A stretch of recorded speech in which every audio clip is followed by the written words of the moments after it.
¿Cuánta tierra necesita un hombre? Por Lev Tolstoy. Una hermana mayor fue al campo a visitar a su hermana menor. La mayor vivía en la ciudad y estaba casada con un comerciante. La menor, mujer de un campesino, residía en la aldea. Las hermanas bebieron té y charlaron. La mayor empezó a alabar las ventajas de vivir en la ciudad, comentando qué espaciosa y limpia era su casa, qué bien vestidos iban, qué elegantes prendas lucían sus hijos, cuántas cosas buenas comían y bebían, cómo iba en carroza, acudía al teatro e iba de paseo. La menor, sintiéndose ofendida, empezó a menospreciar la vida de los comerciantes y a ponderar la de los campesinos. «No cambiaría mi vida por la tuya», dijo.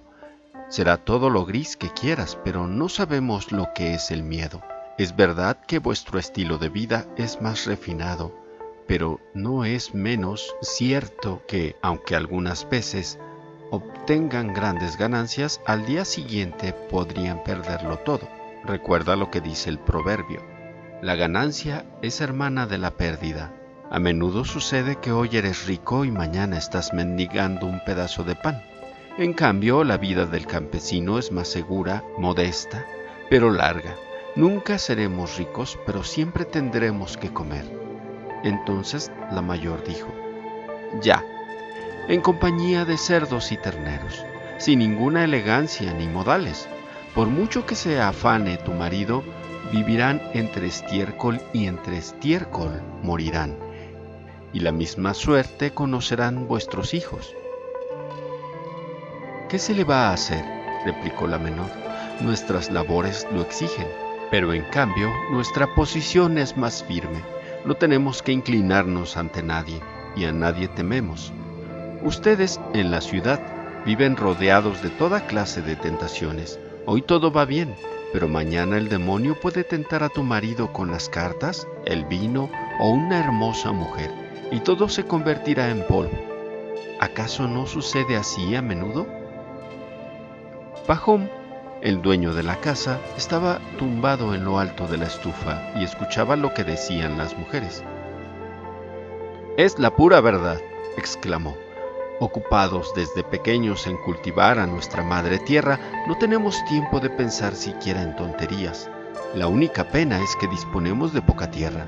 Si tuviera toda la que quisiera, no tendría miedo de nadie, ni siquiera del diablo». Las mujeres acabaron de beber el té, charlaron un rato de vestidos, recogieron la vajilla y se fueron a la cama. El diablo se había sentado detrás de la estufa y lo había escuchado todo. Se había alegrado mucho de que la mujer del campesino hubiera inducido a su marido a alabarse.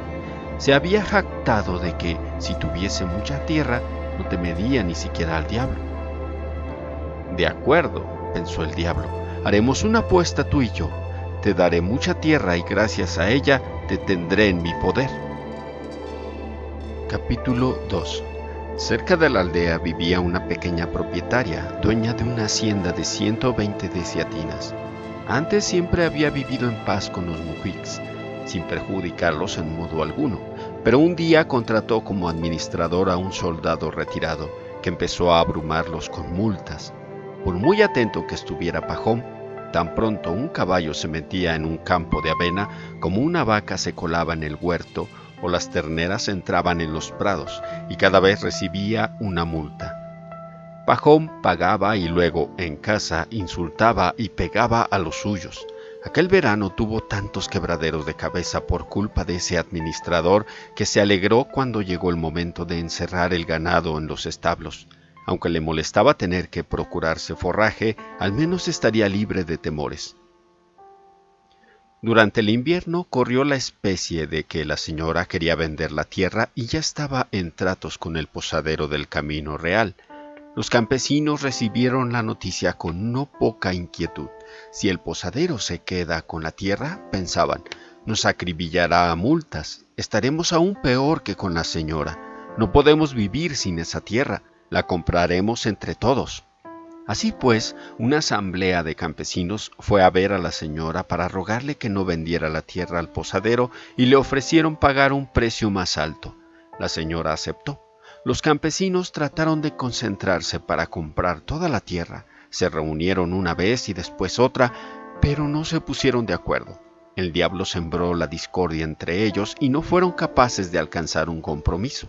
Entonces los campesinos decidieron comprar parcelas individuales, cada cual según sus medios. La señora aceptó también esa solución. Pahom se enteró de que su vecino había comprado 20 desiatinas a la señora, que había aceptado aplazar la mitad del pago hasta el año siguiente. Lleno de envidia, pensó: comprarán toda la tierra y yo me quedaré sin nada. Entonces decidió hablar con su mujer. Todos compran, dijo. También nosotros deberíamos comprar unas 10 desiatinas. Así no podemos seguir. Ese administrador va a acabar con nosotros a fuerza de multas. Se pusieron a pensar en lo que podían hacer para comprar esa tierra. Habían ahorrado 100 rublos, vendieron el potro y la mitad de las colmenas, mandaron al hijo a trabajar y Pahom pidió un préstamo a su cuñado. De ese modo lograron reunir la mitad del dinero. Una vez amasada esa suma, Pahom eligió una parcela de 15 desiatinas con un bosquecillo y fue a tratar con la señora. Llegaron a un acuerdo, se estrecharon la mano y Pahom me entregó una señal. Luego fueron a la ciudad para firmar el acta de compraventa. Él entregó la mitad del dinero y se comprometió a pagar el resto en 2 años. Así fue como Pahom adquirió esa tierra. Compró semillas a préstamo y sembró. La cosecha fue tan buena que al cabo de 1 año consiguió saldar las deudas con la señora y con su cuñado, y Pahom se convirtió en propietario. Araba, sembraba y segaba heno en su propia tierra. Talaba sus propios árboles y sacaba a pasear al ganado en sus propios prados. Cuando iba a arar sus campos o se quedaba mirando los sembrados y las praderas, su corazón exultaba de alegría. Hasta tenía la impresión de que las hierbas y las flores eran diferentes ahora. Antes, cuando pasaba por aquellas tierras, le parecían como las demás. Ahora se le antojaban completamente distintas. Capítulo 3. Pahom estaba muy satisfecho con su vida. Todo podría haber ido bien, pero los campesinos vecinos empezaron a aullar sus sembrados y sus prados. Les pidió por favor que no lo hicieran, pero no hubo manera. Tan pronto los pastores dejaban pasar las vacas a los prados como los caballos que pasaban de noche entraban en sus sembrados. Al principio Pahom los echaba y perdonaba a los propietarios, pero luego perdió la paciencia y fue a quejarse al tribunal del distrito. Sabía que el comportamiento de los campesinos obedecía a su pobreza, que no lo hacían con mala intención, pero pensó: no puedo dejar así las cosas, si no acabarán con todo. Hay que darles una lección. Así pues, con la ayuda del tribunal les dio una lección y luego otra. 1 o 2 campesinos fueron condenados a pagar una multa. Sus vecinos empezaron a cogerle ojeriza, volvieron a causar estragos en sus campos.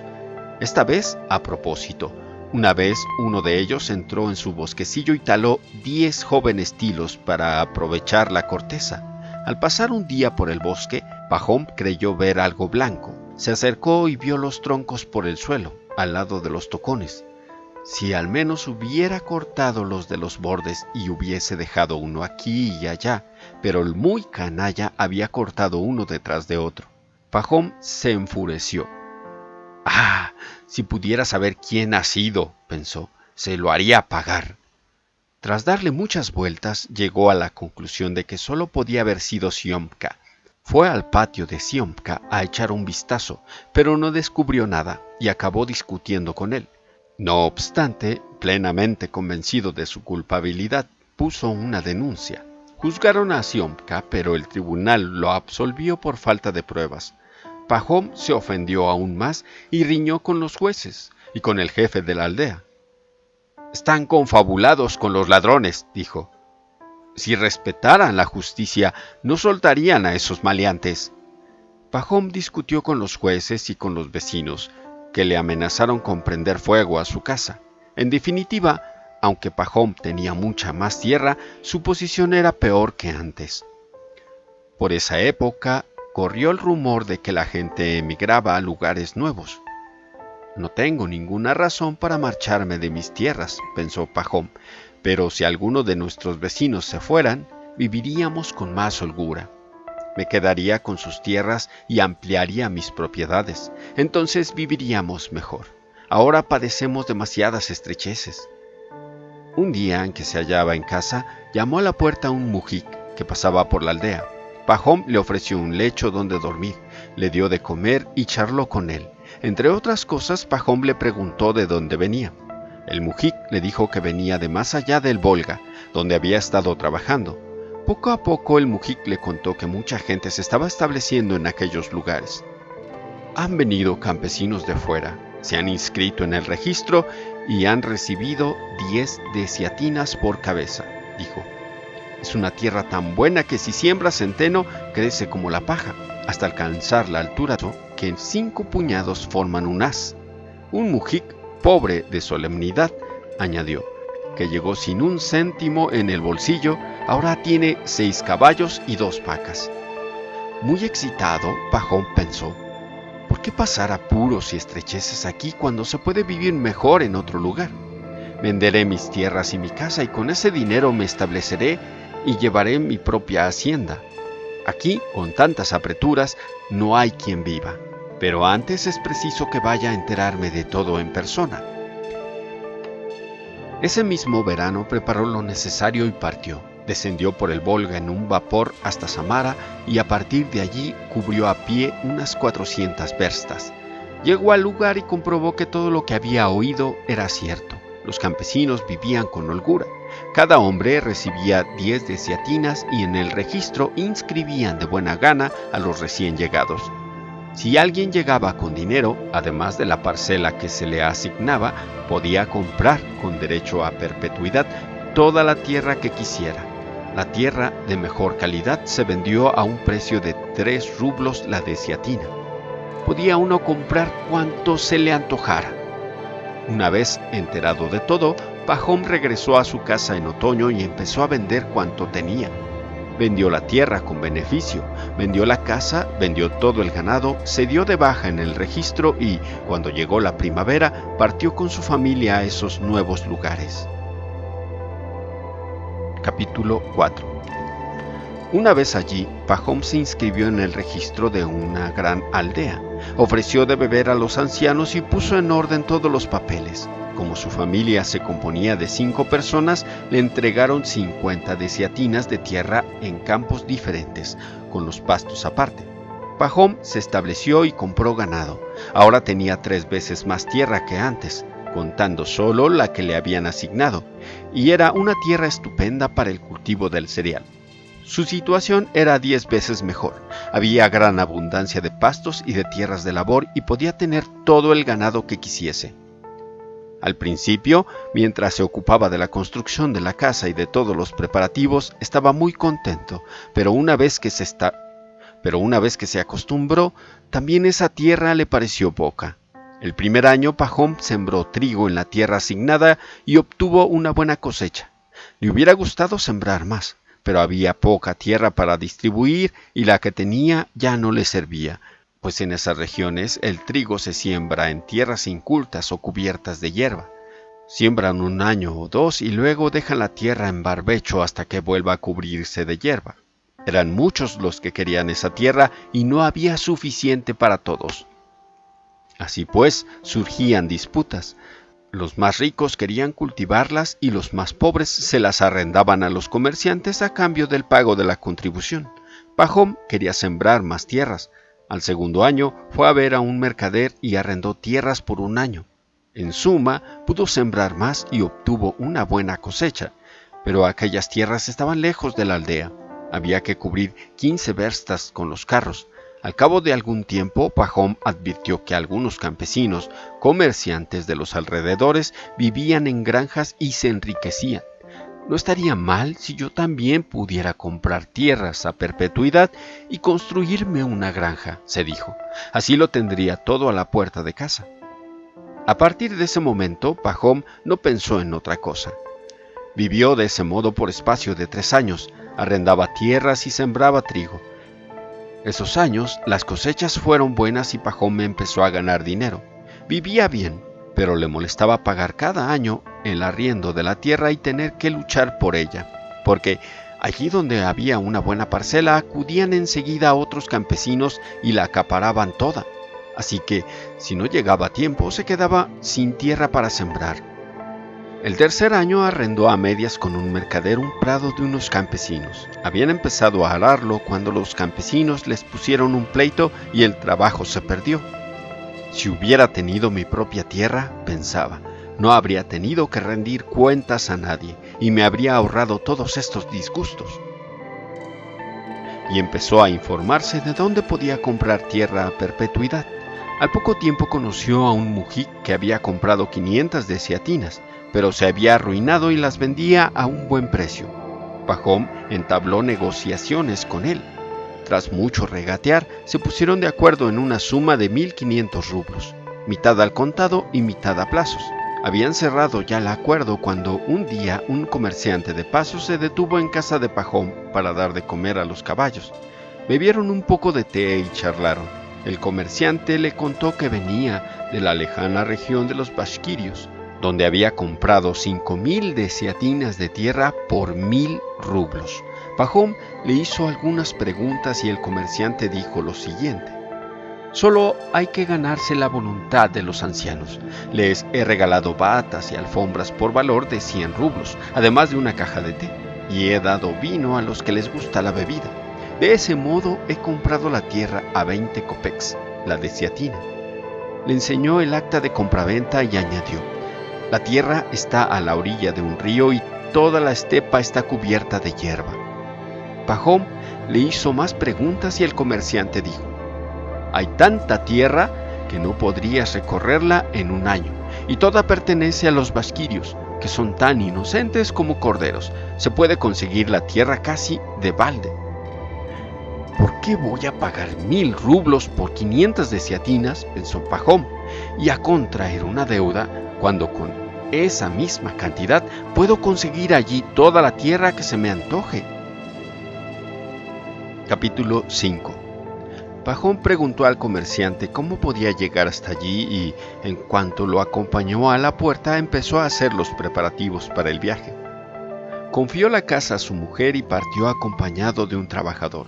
Al pasar por la ciudad compraron una caja de té, regalos y vino, como el comerciante le había aconsejado. Recorrieron unas 500 verstas y al séptimo día llegaron a un campamento bashkirio. Todo era como el mercader le había dicho. Los bashkirios vivían en la estepa, a la orilla del río, en Kibitskaz de fieltro. No cultivaban la tierra ni comían pan. Su ganado y sus caballos vagaban en rebaños por la estepa. Tenían los potros atados a las kibitkas y 2 veces al día llevaban allí las yeguas, cuya leche utilizaban para elaborar kumis. Las mujeres batían el kumis y preparaban queso. Los hombres no hacían nada, bebían kumis y té, comían carne de cordero y tocaban el pífano. De aspecto saludable y ánimo alegre, pasaban el verano de fiesta en fiesta. Eran ignorantes y no hablaban ruso, pero se mostraban acogedores con los forasteros. En cuanto vieron a Pajom, salieron de sus kibitkas y le rodearon. Encontraron un intérprete. Pajom le dijo que había venido para comprar tierra. Los bashkirios se alegraron mucho. Llevaron a Pajom a una de las mejores kibitkas, le hicieron sentarse sobre alfombras, le pusieron debajo cojines de plumas, se acomodaron a su alrededor y empezaron a agasajarlo con té y kumis. Mataron un cordero y le dieron de comer. Pajom cogió los regalos que llevaba en el carro y los distribuyó entre los bashkirios. A continuación dividió el té entre todos. Los bashkirios se alegraron mucho. Charlaron entre ellos y luego pidieron al intérprete que tradujera sus palabras. «¿Me ordenan que te diga?», dijo el intérprete, «que les has caído bien y que tenemos por costumbre agasajar a nuestros huéspedes de todas las maneras posibles e intercambiar regalos con ellos. Tú nos has hecho varios obsequios. Ahora debes decirnos qué es lo que más te gusta de lo que tenemos para que podamos ofrecértelo». «Lo que más me gusta es vuestra tierra», dijo Pajom. «La nuestra es escasa y está agotada. Entre vosotros, en cambio, la tierra es buena y abundante. Nunca la había visto igual. El intérprete tradujo. Los vasquirios estuvieron deliberando un buen rato. Pajón no comprendía lo que decían, pero veían que estaban alegres, porque gritaban y reían. Luego guardaron silencio y se quedaron mirando a Pajón mientras el intérprete decía: me piden que te comunique que, a cambio de tus regalos, te entregarán toda la tierra que desees. No tienes más que indicarnos cuál quieres y será tuya.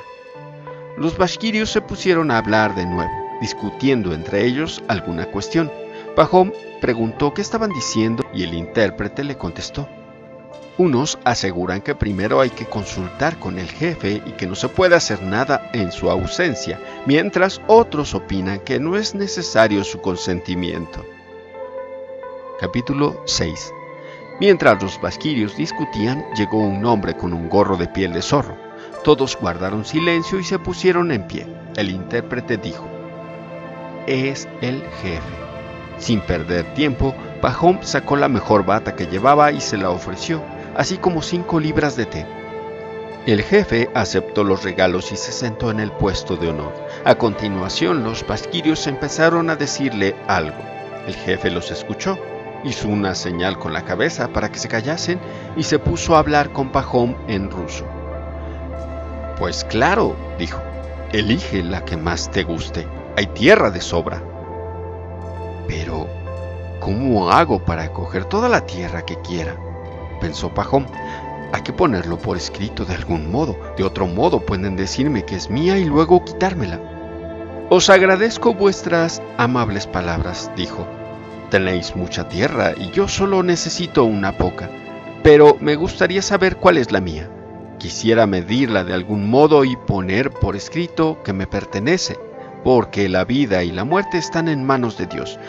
Vosotros sois buenos y me la dais, pero tal vez vuestros hijos me la quiten. Tienes razón, dijo el jefe. Se puede poner por escrito. He oído que hace poco vino a verlos un mercader, continuó Pajón, al que también ofrecieron un poco de tierra y con el que firmaron un acta de compraventa. Me gustaría hacer lo mismo. El jefe comprendió lo que quería. Se puede hacer así, dijo. Tenemos un escribiente. Iremos a la ciudad y pondremos todos los sellos necesarios. ¿Y cuál es el precio?, preguntó Pajón. Tenemos un solo precio, 1000 rublos por jornada. Pajón no comprendió. ¿Qué clase de medida es una jornada? ¿Cuántas desiatinas tiene?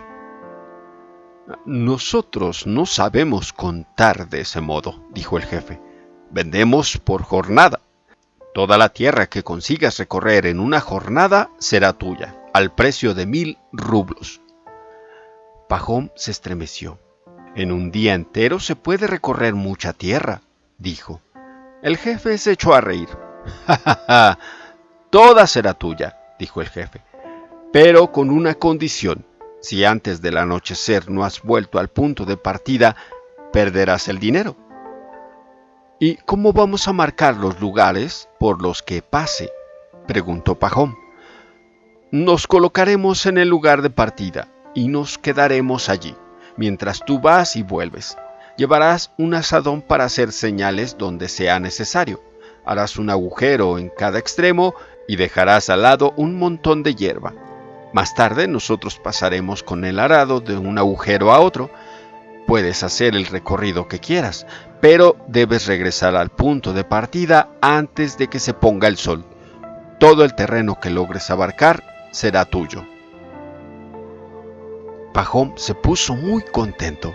Decidieron empezar por la mañana temprano. Estuvieron hablando un rato, tomaron más kumis, comieron un poco de cordero y volvieron a beber té. Cuando se hizo de noche, los vasquirios ofrecieron a Pajón un lecho de plumas y se separaron. Prometieron reunirse al amanecer para llegar al lugar señalado antes de la salida del sol. Capítulo 7. Pajón se tendió en el lecho de plumas, pero no pudo conciliar el sueño. Seguía pensando en la tierra. Marcaré una parcela muy grande. En una jornada puedo recorrer unas 50 verstas. En esta época un día dura tanto que parece un año, y en 50 verstas hay un montón de tierra. La peor la venderé o se la dejaré a los mujiks, y yo me quedaré con la mejor y la cultivaré con mis propias manos. Compraré 2 bueyes para el arado y contrataré al menos 2 trabajadores. Sembraré medio centenar de verstas y dejaré el resto para que pase el ganado, pensaba. Pajom no pegó ojo en toda la noche, pero justo antes del amanecer se quedó adormilado y tuvo un sueño. Estaba tumbado en esa misma kibitka y oía que alguien se estaba riendo fuera.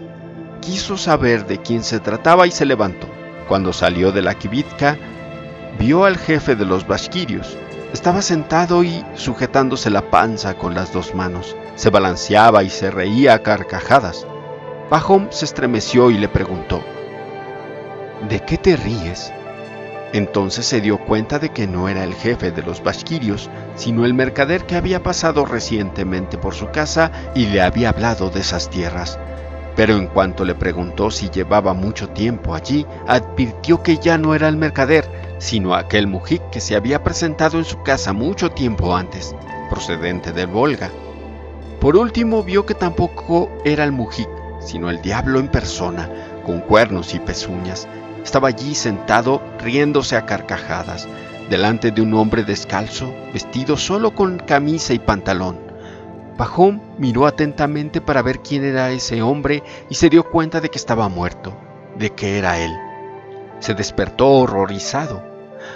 «Hay que ver qué cosas sueña uno», pensó. Miró a su alrededor y a través de la puerta abierta vio que empezaba a clarear. «Hay que despertar a la gente», se dijo. «Es hora de partir».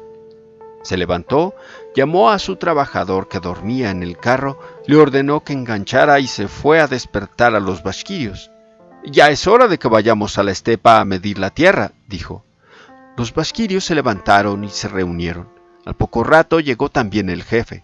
Entonces se pusieron a beber kumis y ofrecieron té a Pajom, pero este no quería perder más tiempo. «Si hay que ir, vamos», dijo. «Ya es hora». Capítulo 8. Los bashkirios se reunieron y partieron, unos montados a caballo y otros en carros. Pajom cogió un azadón y se instaló en su propio carro, acompañado de su trabajador. Cuando llegaron a la estepa, empezaba a amanecer. Subieron a una colina que en bashkirio se llama Shiham. Se apearon de los carros, descabalgaron y se reunieron. El jefe se acercó a Pajom y señalando la estepa con la mano, dijo: «Toda la tierra que abarcas con la vista es nuestra. Elige la que quieras». Los ojos de Pajom resplandecieron. Toda la tierra estaba cubierta de hierba. Era lisa como la palma de la mano y negra como la semilla de la amapola. En las hondonadas se veían hierbas de distintas clases que llegaban hasta el pecho. El jefe se quitó el gorro de piel de zorro y lo dejó en el suelo. «Esta será la marca», dijo. «Partirás de aquí y aquí volverás, y toda la tierra que recorras será tuya». Pajom sacó el dinero, lo puso sobre el gorro, se quitó el kaftán y se quedó solo con la chaqueta sin mangas. Luego se ciñó bien el cinturón bajo la panza. Se estiró, se metió en el seno una bolsa de pan, ató al cinto una garrafa de agua, se ajustó las botas, cogió el azadón de manos de su trabajador y se dispuso a partir. Estuvo un momento pensando por dónde empezar, pues toda la tierra le parecía buena. «Da lo mismo», decidió. «Iré hacia levante». Se colocó de cara al sol y, desperezándose, esperó a que despuntase en el horizonte. «No debo perder ni un segundo», se dijo. «Con la fresca se camina mejor». En cuanto surgió el sol, Pajom se echó el azadón al hombro y se internó en la estepa. Caminaba con paso intermedio, ni deprisa ni despacio. Después de recorrer una versta, se detuvo, cavó un agujero, puso un montón de hierba sobre otro para que se viese bien y siguió adelante. Había entrado en calor y se movía con mayor ligereza. Al cabo de un rato, cavó otro agujero. Pajom miró a su alrededor, a la luz del sol. Se veía bien la colina y la gente que estaba allí, así como el destello de las ruedas de los carros. Pajom intuyó que había recorrido ya unas 5 verstas. Sintió calor, se quitó la chaqueta, se la echó al hombro y siguió adelante. Recorrió otras 5 verstas. El calor apretaba. Echó un vistazo al sol. Era hora de desayunar. Ha transcurrido ya el primer cuarto de la jornada, se dijo Pajón. Aún es pronto para dar la vuelta. Voy a descalzarme. Se sentó, se quitó las botas, se las ató al cinto y reemprendió la marcha. Ahora iba más ligero. Recorreré otras 5 verstas y luego giraré a la izquierda, pensó. Este lugar es muy bueno y da pena dejarlo. Cuanto más avanzas, mejor es. Y siguió en línea recta. Cuando se volvió, apenas pudo divisar la colina. Los hombres parecían hormigas y se distinguía un leve resplandor. Bueno, pensó Pajón, por esta parte he cogido bastante. Hay que torcer. Además estoy empapado en sudor y tengo sed. Se detuvo, cavó un agujero un poco más grande, puso unos trozos de hierba, desató la garrafa, bebió y giró a la izquierda. Después de mucho caminar, llegó a un lugar cubierto de hierba más alta. El calor se volvió sofocante. Empezaba a sentirse cansado. Miró el sol y vio que era la hora de comer. Tengo que descansar un poco, pensó. Pajón se detuvo y se sentó. Comió un poco de pan y bebió agua, pero no se tumbó. Si me tumbo, me quedaré dormido, se dijo. Estuvo sentado un rato y luego reanudó la marcha. Al principio caminaba a buen paso. La comida le había dado fuerzas, pero hacía muchísimo calor y tenía sueño. Sin embargo, siguió caminando. Mientras pensaba, aguanta unas horas y vivirás como un rey el resto de tu vida. Caminó también mucho en esa dirección y estaba ya a punto de girar a la izquierda cuando vio que un poco más lejos había una hondonada húmeda. Le dio pena dejarla. Ahí se dará bien el lino, se dijo. Y siguió en línea recta. Atravesó la hondonada, cavó un agujero y torció, creando de ese modo una segunda esquina. Se volvió a mirar la colina. El calor lo había vuelto todo borroso. Algo parecía estremecerse en el aire y, a través de la neblina, apenas se vislumbraba a los hombres. Debían de estar a 15 verstas. He cogido 2 partes muy largas, pensó Pajón. Esta tiene que ser más corta. Caminó un poco en esa dirección apretando el paso. Echó un vistazo al sol. Estaba empezando a declinar y la tercera parte solo había recorrido 2 verstas. Hasta el lugar de partida quedaban unas 15. No, pensó, aunque quede una parcela irregular, debo seguir en línea recta, sin coger demasiado. De todas formas, tengo tierra de sobra. Cavó a toda prisa un agujero y se dirigió en línea recta hasta la colina. Capítulo 9. Empezaba a sentirse cansado. Estaba empapado en sudor y tenía los pies descalzos, llenos de heridas y magulladuras. Las piernas apenas le sostenían. Le hubiera gustado descansar, pero no podía, pues no llegaría tiempo antes del ocaso. El sol no esperaba. No hacía más que bajar y bajar. Ah, pensó, ¿no me habré equivocado y habré abarcado demasiado? ¿Y si no llego a tiempo? Contempló la colina y echó un vistazo al sol. Quedaba mucho para llegar al punto de partida y el sol ya estaba cerca del horizonte. Siguió caminando, a pesar del cansancio, apretando cada vez más el paso, pero por más que andaba, seguía estando lejos. Finalmente echó a correr, arrojó la chaqueta, las botas, la garrafa y el gorro, quedándose solo con el azadón, en el que se apoyaba. Ah, pensó, he sido demasiado codicioso y lo he echado todo a perder. No lograré llegar antes de la puesta de sol. Y ese miedo hacía que respirara aún peor. Pajón corría, con la camisa y los pantalones pegados al cuerpo por el sudor. Tenía la boca completamente seca. El pecho se le dilataba como el fuelle de una fragua. El corazón le latía como un martillo y no sentía ni sus propias piernas. Atemorizado, Pajón pensó, mientras no muera de agotamiento. Tenía miedo de morir, pero no podía detenerse. He corrido tanto, se dijo, que si me detengo ahora, dirán que soy tonto. Siguió corriendo. Cuando llegó más cerca, oyó que los basquirios chillaban y gritaban. Al oírlos, el corazón le latió aún más deprisa. Pajón hizo acopio de sus últimas fuerzas y siguió corriendo, mientras el sol se acercaba al horizonte, cubierto de niebla, grande, rojo, ensangrentado. Estaba a punto de desaparecer, pero ya no le quedaba mucho para llegar al punto de partida. Podía ver a los hombres en la colina, que agitaban los brazos y le animaban. Distinguía el gorro de piel de zorro en el suelo, con el dinero encima. El jefe estaba sentado en el suelo y se sujetaba la panza con las manos. Pajón se acordó de su sueño. Tengo mucha tierra, pero quién sabe si Dios me dejará vivir en ella, pensó. Estoy perdido. No llegaré a tiempo. Echó un vistazo. El sol había alcanzado la tierra. Una de sus partes había desaparecido ya, y la otra se recortaba como un arco contra el horizonte. Con las últimas fuerzas que le quedaban, Pajón aceleró el paso, inclinando tanto el cuerpo hacia adelante que las piernas apenas conseguían seguirlo, y a cada paso estaba a punto de caer. Justo cuando llegaba a la colina, se hizo de noche. Miró a su alrededor y vio que el sol ya se había puesto. Pajón gimió. Todos mis esfuerzos han sido en vano. Estuvo a punto de detenerse, pero oyó que los basquirios continuaban chillando. Entonces se dio cuenta de que, aunque allí abajo reinaba la oscuridad, desde lo alto de la colina aún podía verse el sol. Pajón tomó aliento y subió corriendo por la ladera. En lo alto aún había luz.